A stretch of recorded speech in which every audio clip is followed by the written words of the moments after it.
If Mary J. Blige couldn't do enough for the culture, she couldn't do enough for the culture, she's gone ahead and started a new scholarship for HBCU students. Mary announced her HBCU Strength of a Woman Scholarship over the weekend, and the Pepsi company is already stepping up to support her by donating $200,000 towards the cause. The scholarship will go to one lucky HBCU student ahead of Mary's second annual Strength of a Woman Festival and Summit. Go, Mary, and that's go. her. I think that's the Met Gala look, giving us body.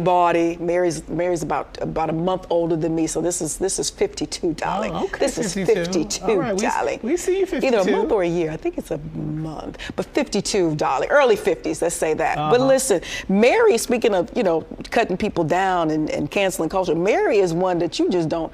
I don't care if she does do something. You don't talk about Mary. You don't touch Mary. You will get your feelings hurt. If you talk about Mary, there are just some people. She gonna put you in a song. Who are part of the culture who you just don't mess with.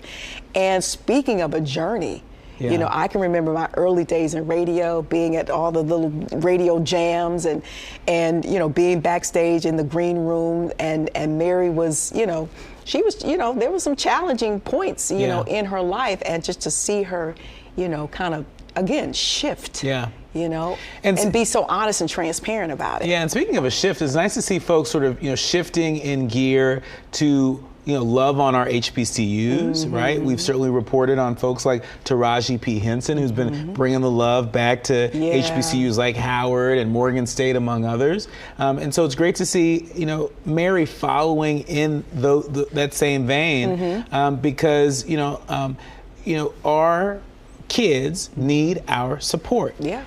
And these are the same folks who've been purchasing albums that have made her a fixture in our culture. Well, at this point, it's great to see her giving back, in this way. Those scholarships are going to make a big difference for young women at HBCUs. At this point, these kids were probably conceived off of Mary's music.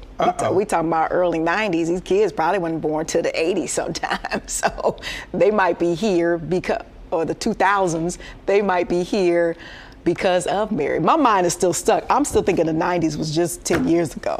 But these babies in college were born, in the 2000s, right? Yeah. Oh God, I'm so old.